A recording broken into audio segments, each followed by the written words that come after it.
আল্লামা মির্জা আব্বাস। আব্বাস উদ্দিন হয়ে গেছে মির্জা আব্বাস। চান্দাবাদ চান্দাবাদ। শুধু মির্জা আব্বাস মির্জা আব্বাস মির্জা আব্বাস একটা তসবি দিয়ে দিতে বলবো হাতের সামনে। মির্জা আব্বাস মির্জা আব্বাস মির্জা আব্বাস মির্জা আব্বাস মির্জা আব্বাস মির্জা আব্বাস মির্জা আব্বাস। আরে কি যন্ত্রণা। বাংলাদেশে আর কোনো নির্বাচন নাই, একটাই নির্বাচন, ঢাকা ৮ মির্জা। ঢাকা ৮ আসলে আমাদেরকে চাঁদাবাজ থেকে মুক্ত করে দেয়।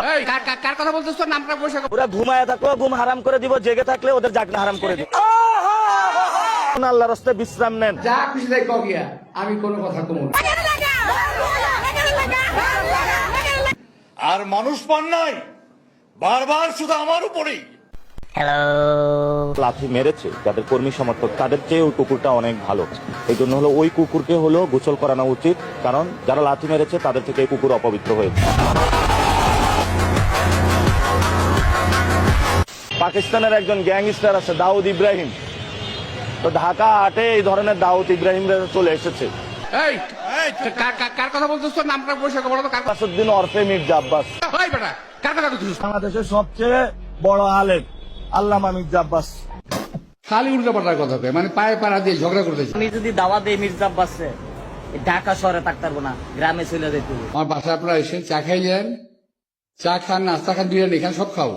জীবনে নিরাপত্তার হুমকিতে আছি। ও যে আগে বলে তুই কই আসিস, ঘরে আয়, তোর দেখে ছাড়বো, এখন বলে বিরিয়ানি খাওয়াবে, এটা বলে ডাকতে চায়।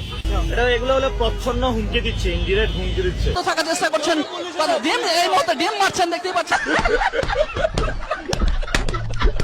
এখন বাংলাদেশের সবচেয়ে বড় আলেম আল্লামা মির্জা আব্বাস। আরে কি যন্ত্রণা। ঘুম থেকে উঠে মানুষ নামাজ কালাম করে আল্লাহর নাম নেয়। একজন আছেন, উনি প্রথমে আমার নাম নেন। উনি সকালবেলা উঠে আল্লাহর নাম নিয়েই চাঁদাবাজি শুরু করে। ভালো মানুষের সামনে যাতে নমিনেশন দেওয়া হয়, এইসব গুন্ডা মাস্তান চাঁদাবাজদের সাথে নির্বাচন করে নিজের মান ইজ্জত যাচ্ছে। খালি উল্টা পাল্টার কথা কয়, মানে পায়ে পাড়া দিয়ে ঝগড়া করতে চায়। আব্বাস উদ্দিন হয়ে গেছে মির্জা আব্বাস। আমাকে উত্তেজিত করার চেষ্টা করতে